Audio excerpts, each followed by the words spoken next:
How many discounts does USAA Auto Insurance offer? Too many to say here.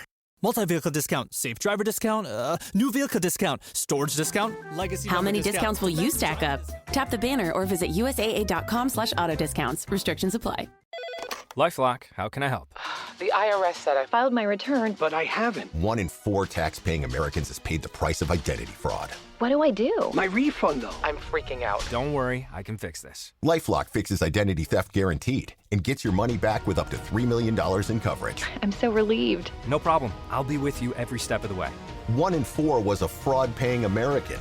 Not anymore. Save up to 40% your first year. Visit LifeLock.com/podcast. Terms apply. Before we get back to the episode, if you're listening on Spotify, please take a moment to tap 5 stars. It's one of the easiest ways to support Forensic Tales and helps the show reach new listeners. Thank you so much for being here. To get this episode of Forensic Tales ad-free, check us out at patreon.com/Forensic Tales. Forensic Tales discusses topics that some listeners may find disturbing. The contents of this episode may not be suitable for everyone. Listener discretion is advised. Falls among adults 65 years and older caused over 34,000 deaths in 2019, making it one of the leading causes of injury deaths. Approximately 2,500 of those deaths involved fatal stairway accidents. So when paramedics arrived at the home of Joe and Laurie Wolfe, no one is alarmed. Police rushed to perform CPR on the fallen victim. No response and no pulse. Emergency personnel quickly turn to a king tube to probe down the victim's throat. But her throat isn't opening. It's already closed. The victim has rigor mortis. After a fall? This is Forensic Tales, episode number 116, The Death of Laurie Wolfe.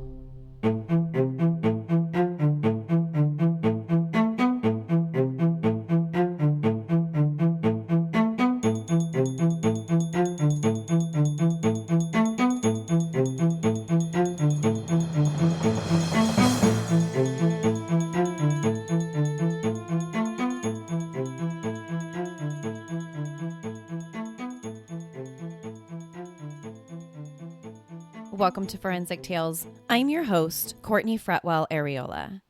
Forensic Tales is a weekly true crime podcast covering real, spine-tingling stories with a forensic science twist.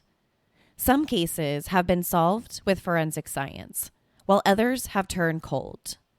Every remarkable story sends us a chilling reminder that not all stories have happy endings. Sharing true crime stories isn't just about the story themselves. It's about getting justice for the victims and their families. As a one-woman show, your support helps me find new exciting cases, conduct in-depth fact-based research, produce and edit this weekly show.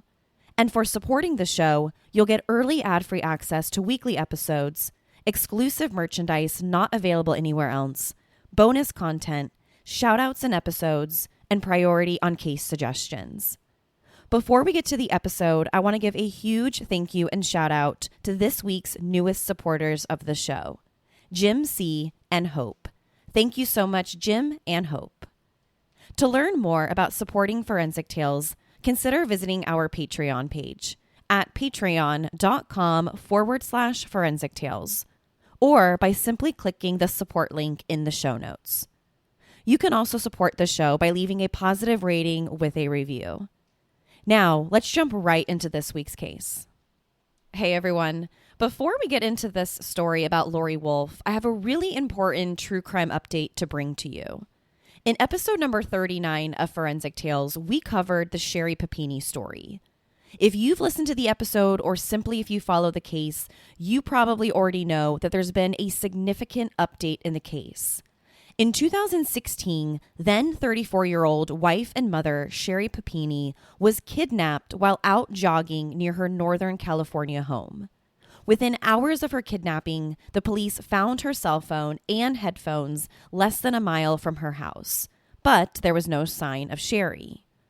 Her disappearance quickly gained national news attention, and her story had become known as the disappearance of Supermom. After 22 days of searching for Sherry, she was discovered on Thanksgiving Day 2016. She was found wandering near a California highway. She had suffered a broken nose, she lost a ton of weight, her once long blonde hair had been chopped off, and she had been branded by her kidnappers. But when Sherry Papini reappeared, some people doubted her story, including the police. And this doubt led many people to speculate whether Sherry had really been kidnapped or not. Well, now, 6 years later, Sherry Papini is back in the news. On March 3rd, 2022, Sherry was arrested by the FBI and is being charged with lying to federal agents, mail fraud, and faking her own kidnapping. The FBI alleges that Sherry basically made up the entire story, that these 2 Hispanic women that she said kidnapped her didn't really do it. Obviously, there's still a lot to uncover here, and as the story evolves, unfolds, I'll share any updates to our Patreon page. So if you want to follow the case alongside with me, I'll be posting updates as they're made available and posting them to our Patreon page at patreon.com/Forensic Tales. And of course, if you haven't heard the Sherry Papini story, I highly recommend you go back, give episode 39 a listen. Her story is incredibly fascinating and it is definitely worth a listen. Now with that, let's jump right into Laurie Wolfe's story. At 6:33 p.m. on July 6, 2014, Oakland first responders received a 911 call. Oakland sits on the east side of the San Francisco Bay in Northern California. The caller, who identified himself as Joseph Bontempo, told the 911 dispatcher that his wife had, quote, slipped down the steps. Joseph, who went by Joe, said he'd been watching TV in the upstairs bedroom and then found his wife at the bottom of the couple's staircase. When the 911 dispatcher asked him if she was still breathing, he said no. Within minutes, Oakland firefighters and paramedics arrived at the house located at 6700 block of Serenity Drive. As soon as they stepped foot into the couple's home, they found Joe's wife, Laurie Wolfe, lying at the bottom of the staircase. Her head rested on the carpet, covered in blood. The injuries to her head were so severe that part of her skull was exposed. Paramedics immediately began performing life-saving procedures on Laurie. Although she wasn't breathing, they attempted to save her life by performing CPR. When traditional CPR didn't start a pulse, they started using a King tube. A King tube is a tube that allows first responders to open up a person's airway without running the risk of damaging their trachea. But when they tried placing the tube in Laurie's throat, they had trouble getting it down far enough. It looked like rigor mortis, or stiffening of the body post-mortem, was already occurring in Laurie's body. Once first responders did all they could to try and save Laurie's life, she was pronounced dead. She was only 57 years old. Laurie Wolfe lived to become an extremely successful businesswoman. Raised as an only child, her father taught her how to have a tough and no-nonsense approach to business at a young age. After her father got older, he turned the family's machine business over to Laurie. She immediately excelled at running the business. Not only did the shop's employees respect her, but her customers loved her. She was a complete natural at running a business, just like her father. One of Laurie's friends and former boyfriends, Brent Martin, said this about Laurie. She was a phenomenal cook who always had a sense of fashion. She was friendly and sweet to everyone she interacted with. He knew Laurie quite well since they dated on and off for roughly 8 years. Even after they broke up, they remained close friends. They simply decided that they were better off as best friends. Laurie was almost always in a relationship. All of them were long-term. She would be with someone for 5, 6, maybe 7 years, but it wasn't until she was in her mid-40s that she met and fell in love with Joe Bontempo.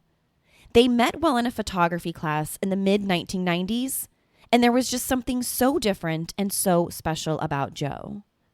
Joe was sweet. He adored Laurie right from the beginning. But Joe Joe wanted commitment. He didn't just want to become another long-term boyfriend of Laurie's. Instead, he wanted to get married. And that's exactly what happened. Not too long after meeting and dating, Laurie and Joe got married. The couple stayed married for the next 10 years until her sudden death in 2014. As soon as paramedics pronounced Laurie dead, the investigation was immediately turned over to the Oakland Police Department. The first thing the investigators looked at on the scene was the staircase. This staircase isn't your typical household staircase. It was made of dark brown stained wood steps attached to the wall. That's it. There was no railing. It was just brown pieces of wood that acted like steps. It was a type of staircase that many people would probably describe as modern. It had this elegant and unique design that instantly gave the entire house a modern touch. Because the staircase didn't have a railing, Oakland police could easily imagine someone falling down. Maybe Laurie simply lost her footing. She could have easily slipped, fallen, and without a railing, she had nothing to grab onto. After looking at the stairs and imagining how this could have happened, the first person the investigators wanted to speak to was Laurie's husband, Joe. Not just because he's the husband, but because he was the one who discovered Laurie's body and was the person who called 911. The first time the police spoke to Joe was in the kitchen. Immediately, investigators thought Joe's behavior was suspicious. And when I say suspicious, he wasn't acting the way you would expect a husband to act after they just found their wife dead at the bottom of the staircase. But it's really important to mention here, and this is something that I've talked about in a lot of cases that we've covered on the show, that how someone behaves immediately after discovering a loved one dead isn't and shouldn't be an indication of guilt. As humans, as human beings, we all react to tragedy differently. It may take a while for reality to set in for some people. So at first, the person might appear to be cold or possibly indifferent, when in reality, they're in shock. And then at the same token, other people have very different reactions. Some people might become hysterical almost instantaneously after finding a loved one has died. So the point that I want to make here, and this is a point that I've made before, is that we all act differently when it comes to tragedy and when it comes to death. How someone acts or behave isn't something that should be considered when evaluating whether or not they had something to do with the victim's death. But in this particular case, Oakland police officers find it hard to ignore Joe's peculiar behavior. To the police, Joe doesn't look like a grieving husband who just discovered his wife dead. Instead, they described him as cool, calm, and collected. He seemed fine, like this was just an ordinary day. Laurie was dead, so what's for dinner? Oakland police transported Joe to the police station for more intense questioning. They needed to separate him from the house so that forensic technicians could begin their investigation of the staircase. At the police station in Oakland, officers reminded Joe that he wasn't under arrest and that he was free to go at any time. All they wanted to do was speak to him and find out what happened earlier that day. They needed to find out if he had any information explaining how or why Laurie fell down the stairs. Joe said this to detectives that day. He was in the upstairs bedroom, drinking wine and orange juice, and watching the Sci-Fi Channel. He had not heard from Laurie in about an hour and a half, which was unusual. So he said he paused the TV, put down his glass of wine, and then went downstairs to see if maybe Laurie was busy doing something downstairs. When he got to the staircase, that's when he said he saw her at the bottom of the stairs. He freaked out when he saw his wife covered in blood at the bottom. He didn't know what to do, and ultimately went into panic mode, which isn't uncommon. Some people go into fight mode, others go into flight mode. And in this particular case, Joe went into flight mode. So instead of calling 911 right away, Joe said that he went back upstairs to the bedroom and drank some more wine. He also said that he washed her face and washed her hands and also fixed her hair. After doing all of that, he said he finally came to his senses. He calmed down a little bit, and that's when he called 911. So let's pause there for just a second. We know Joe isn't going to win any Husbands of the Year awards here, but at least he was being honest with the police. He said he knew he messed up by not calling 911 right away, but in his defense, he said he panicked. He freaked out when he saw his wife covered in blood at the bottom of the staircase. He didn't know what to do in that moment. And because he waited to call 911, this could potentially explain the rigor mortis that was present in Laurie's body when paramedics arrived. Sometime during this interview with Oakland detectives, Joe said something a little strange. He said this, quote, "I oiled the stairs this morning. She must have fallen because she was wearing socks. I've told her over and over and over again not to wear socks." End quote. Let's go back and talk again about the staircase because remember, these weren't your traditional household stairs. They were wood steps attached to the side of the wall and there was no railing. Joe and Laurie applied oil to the steps to keep the wood looking shiny and new. So if you wore socks or some sort of shoes without proper gripping on the bottom, then these stairs could be very slippery, especially if they were just oiled earlier that day. So Joe believes that maybe his wife must have slipped because he had just oiled the staircase earlier that day and because she was probably wearing socks. The interview with the police lasted around midnight that night. During the interview, Joe went on to tell detectives that he had a great marriage with Laurie. He said he could count on one hand how many fights they had throughout their 10-year marriage. So after hours of intense questioning, he told the police that he was tired and was ready to go home. Because he wasn't under arrest or considered a suspect at the time, he was free to go home. Before he walked out the door, Oakland police officers told Joe that he couldn't go back home because the house was still considered a crime scene and that investigators were busy collecting evidence. So instead of returning to his house, Joe went to go stay with one of their friends, Brent Martin, the same friend who Laurie dated in the past. Forensic technicians and detectives were busy examining the evidence at the house. Their job was to figure out if the evidence matched Joe's story or not. Investigators knew that an accidental fall was possible, given the fact the staircase had no railings, but they needed to be sure. So the first question became, is the blood evidence consistent with a slip and fall? When first responders got to Laurie and Joe's house, they found blood everywhere. Let's start with the staircase. One thing I want to mention here before we dive into the blood evidence is the condition of the stairs. Joe told detectives that he knew his wife slipped because he had just polished the stairs earlier that day. He said Laurie would always wear socks on her feet, and he always told her not to do that. He told her that not to do this for this exact reason. He was afraid that she would slip and fall down the stairs. But when detectives studied the stairs, they didn't look like they had been just polished. In fact, the stairs were dirty and dusty. They didn't look like anyone had cleaned them for weeks, if not months. So how could the staircase get so dirty if Joe had just polished them earlier that day? Then there was the blood. A lot of blood. Investigators found blood, hair, and brain matter on the stairs starting from the 5th stair down.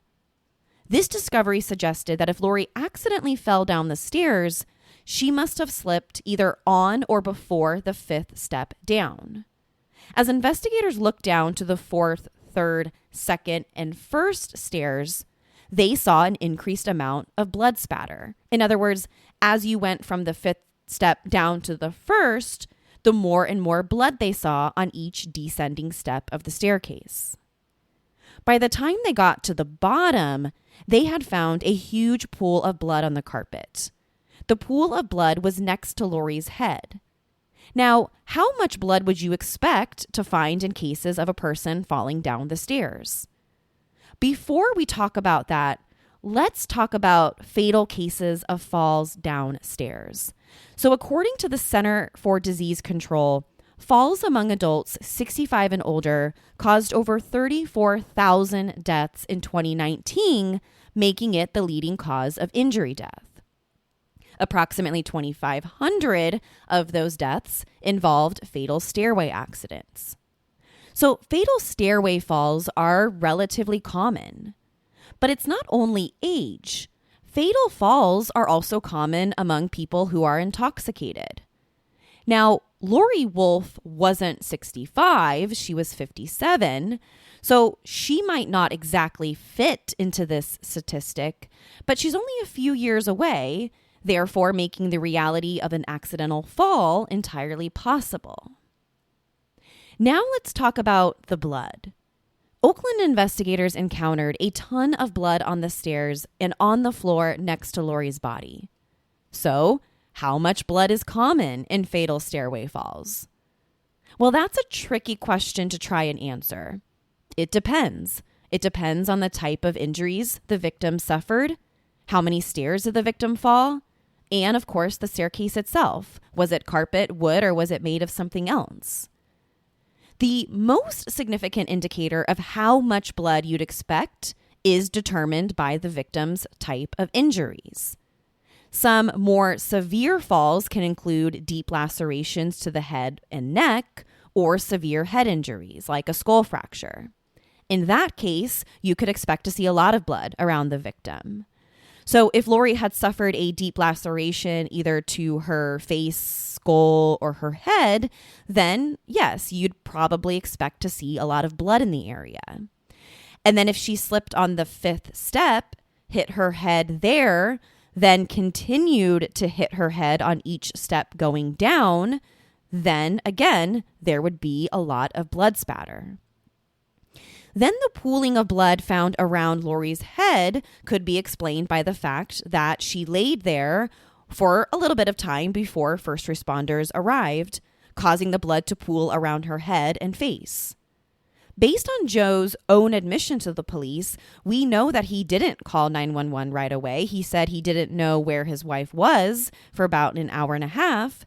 And then when he finally decided to go look for her, he found her at the bottom of the staircase. But instead of calling 911, he went back upstairs to drink. So this means that Laurie was probably lying there at the bottom of the stairs on that particular piece of carpet for 1, 2, maybe even 3 hours before paramedics arrived. So if she was bleeding from her head, that's a really long time for blood to pool, and that could explain the amount of blood at the bottom of the staircase.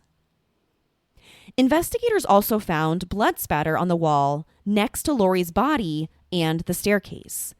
The only way that blood could have gotten on the wall is if Laurie hit her head on it on the way down. They also found hair and brain matter on the wall, similar to the staircase. On July 7th, the day after Laurie's death, Laurie and Joe's friend, Brent Martin, began calling friends and family to tell them what happened. Brent decided that he would be the one to notify everyone so that Joe didn't have to.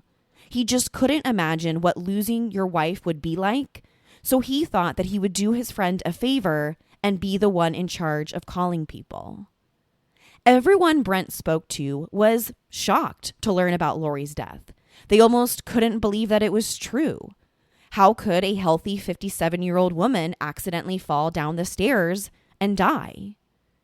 But then people started remembering the staircase. Many of Laurie's family and friends had been over to her house. They climbed those same steps. So when they found out Laurie had slipped, they sort of understood. Of course, they were shocked, and of course, they were heartbroken, but they could imagine how this could have happened. It's a wooden staircase without rails. And if Joe just polished the steps like he said he did, and if in fact Laurie did wear socks, then The only logical explanation to this was that it was a terrible, terrible, tragic accident.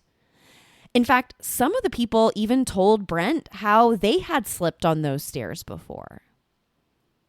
When family and friends learned that the Oakland Police Department was looking into Laurie's death as something other than an accident, they were furious. Laurie's family agreed this must be some tragic accident. That's because everyone knew how much Joe loved Laurie, and everyone testified to how great their marriage was. So for the local police to believe that this was something other than an accident was just plain crazy. Joe couldn't kill his wife. He wouldn't kill his wife. Even without the support of Laurie's family, the Oakland police continued its investigation. Not only was the amount of blood found on the staircase concerning, but equally concerning was the amount of rigor mortis found on Laurie's body. The police suspicions grew more intense when they discovered Laurie's financial status. At the time of her death, Laurie Wolfe was wealthy. Her net worth was estimated at $5 million. Most of her money was tied up in the machine business she inherited from her father, but she also had other assets that included several properties not connected to the business. She had a total of 10 properties throughout California and Arizona. In addition, she had approximately $800,000 in cash in her bank account. On the other hand, Joe worked as an electrician and locksmith with only $300 in his checking account. So if Laurie's death wasn't an accident, could money be a possible motive? Not so fast. Although Laurie had a lot of money, she didn't have a will. The police couldn't find anything in writing that laid out where she wanted her money to go when she died. Investigators found this a little surprising. How could this woman not have a will? She was only 57 years old, but she was worth $5 million.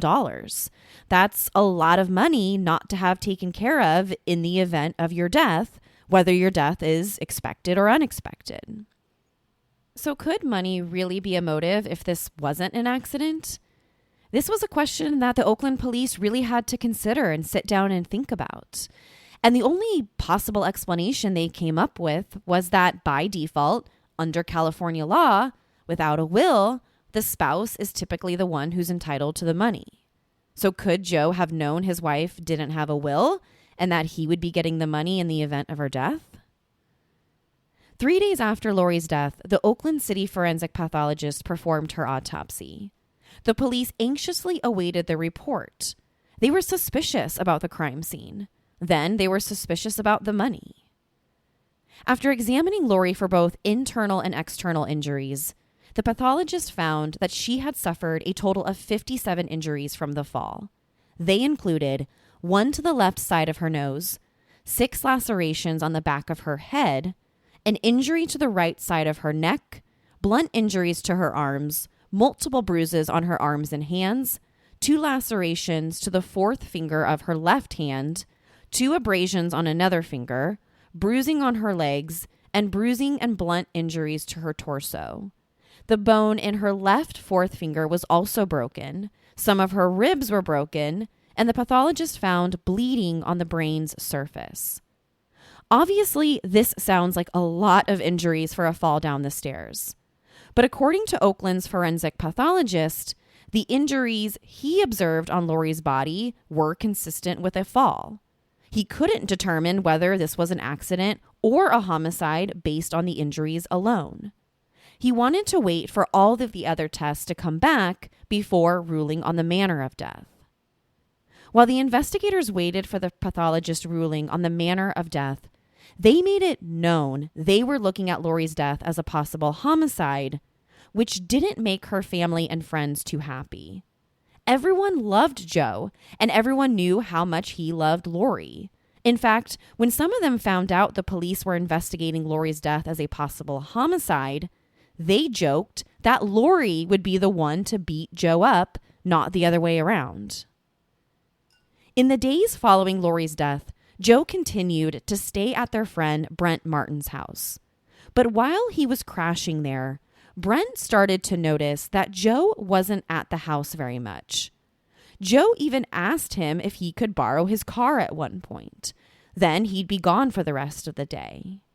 While Brent had no idea where his friend was going, Brent knew Joe couldn't be going back to his or Laurie's house because the Oakland Police Department still controlled it. But Brent didn't overthink this. Joe was a grown man. He just lost his wife to a tragic accident. Maybe he just needed some fresh air. Maybe he just needed some time by himself to cope with what had just happened. On July 11th, Oakland police officers secured a search warrant to look at Laurie and Joe's cell phones. Not only are they looking for what's on the cell phones, but they also want to see what's been deleted, because sometimes things deleted from a cell phone can be far more valuable for what's not been deleted. The police found that Joe had saved a phone number for a person named Nita. In fact, Nita's name was the second most called phone number on his cell phone, second only to his boss. Right away, detectives suspected that Joe was having an affair with this Nita person. Because why else would he call this person so much as he did, and why did he delete the phone calls? Through Joe's cell phone records, investigators tracked down Nita's address. Once they had an address, they started doing surveillance on the house. Once they spotted a car pull up to the house, they ran the car's plates and found out that the woman's full name was Lenita Davis. 2 police officers went up to her house and knocked on the front door. But when Lenita answered, she wasn't exactly thrilled about speaking to the police. Officers asked her if she knew a guy named Joe Bontempo. Her first response was no. She said she didn't know anyone by that name. But the police didn't let her off that easily. They told her that they searched through Joe's cell phone records and saw that he had made phone calls to her all the time. Lenita suddenly changed her story. She then explained to them that Joe had done some work on her house recently, and that would explain the number of phone calls between them. When the police asked how well she knew Joe, she said she didn't really know much about him. All he did was perform some work on her house. He came, did the work, and then left. After speaking with Lenita, the 2 officers returned to their cars and left. But her story immediately raised red flags in their eyes. They knew she wasn't telling the truth because of how many times they talked on the phone. There was just no way that they talked this much if Joe had only come over a few times to do some work on her house. So the following day, the police went back to Lenita's house. They asked her again, "How do you know Joe Bontempo? We know about all of your phone calls. We know he didn't just come over here to do some housework. So tell us how you truly know Joe." This time around, she offered up the truth. But it wasn't what the police expected to hear. Lenita tells the police officers she isn't having an affair with Joe. She's his drug dealer. She's been supplying Joe with Norco painkillers for months. Norco is a highly addictive painkiller that combines 2 pain medications. It works by blocking pain signals through the brain and spinal cord. Norco is also one of the most commonly prescribed pain relievers for patients with severe pain, which also makes it highly addictive. Lenita Davis made it clear, crystal clear to investigators that she was not romantically involved with Joe, and that the reason she lied about knowing him in the first place was because that she's been supplying him with non-prescription Norco and she didn't want to get in trouble. Oakland detectives are now starting to piece together the real Joe Bontempo. Like many people who have drug addiction problems, they typically keep it to themselves, whether that's because they're ashamed or simply because they just don't want people judging them for their addiction. Detectives uncovered that Joe was living a secret double life. On the outside, Joe was a nice, quiet guy who loved his wife, Laurie. No one knew he had a drug problem, but on the inside, The real Joe was much different. Investigators went back to Joe and Laurie's home for more evidence that could prove Laurie's death was a homicide. Instead of taking only pictures of the staircase, detectives decided to do something bold. They removed the entire staircase from the house and stored it in the forensic lab. They also decided to take the carpet and part of the wall. When they examined the stairs, carpet, and wall pieces in the forensic lab, one thing stood out to them. It was something that investigators missed the first time. They discovered multiple head impressions on the bottom stair.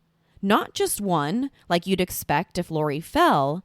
They saw numerous head impressions, which indicated Laurie's head hit the bottom of the staircase multiple times. Then there was the section of the wall they removed from the house.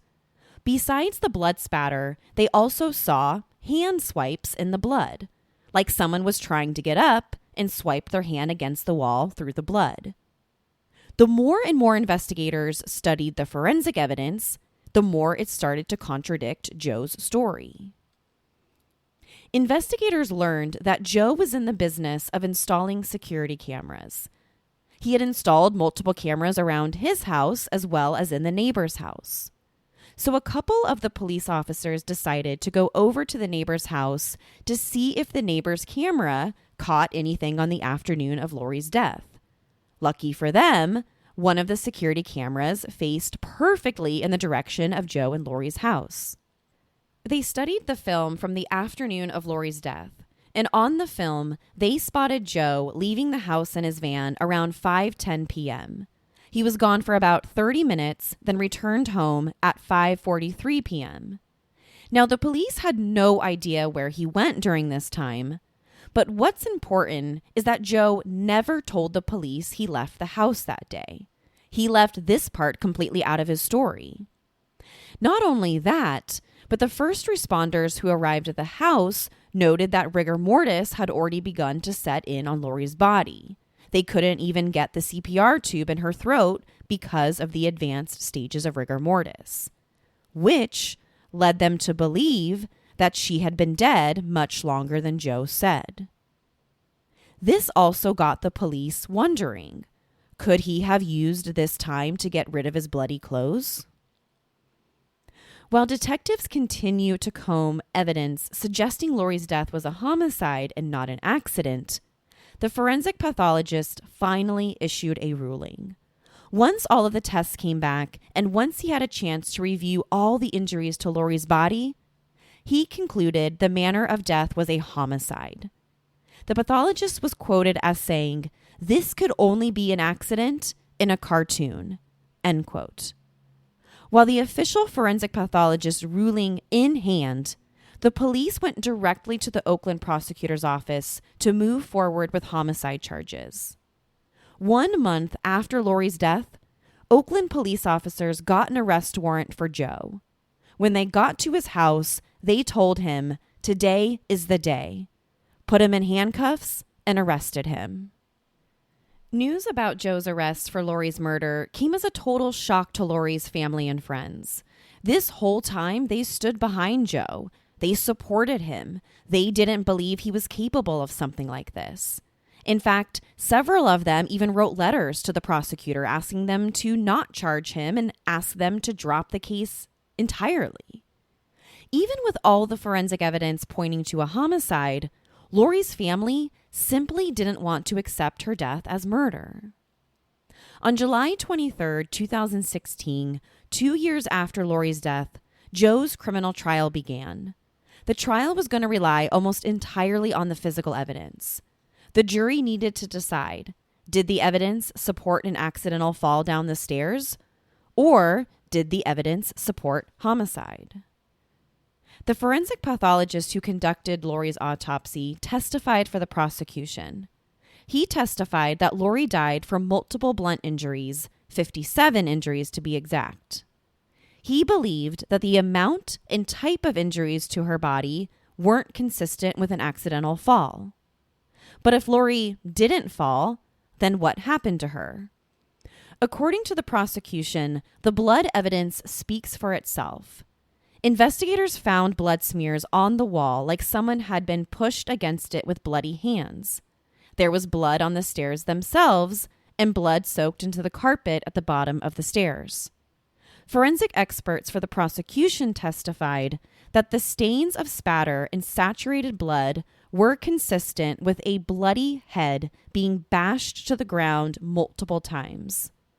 Based on the head impressions on the stairs and the wall, they believe that Laurie's head was slammed against the wall 16 times. Logic says you wouldn't hit your head against the wall 16 separate times if, in fact, you accidentally fell. Next to the staircase, investigators noticed a speaker was knocked over. In addition, a picture on the wall next to the stairs was crooked and had blood on it. According to the prosecution, this points towards a struggle. The prosecution also presented evidence that Laurie had defensive wounds on her hands. The pathologist tested that the bone in her left fourth finger was broken, which suggested it broke during a struggle. Defensive wounds indicate that the victim attempted to fight back. The pathologist also found DNA underneath Laurie's fingernails, DNA that matched Joe's. When it came time for Joe's defense attorney to argue their side in the case, they relied more on character witnesses who knew Joe and Laurie rather than the forensic evidence. The defense called dozens of witnesses who testified that the Joe they knew, couldn't have done this. So even if all the forensic evidence pointed towards homicide, Joe couldn't have killed Laurie. The prosecution knows that it's hard to get a jury to convict a man of murdering his wife in cold blood, especially without a motive.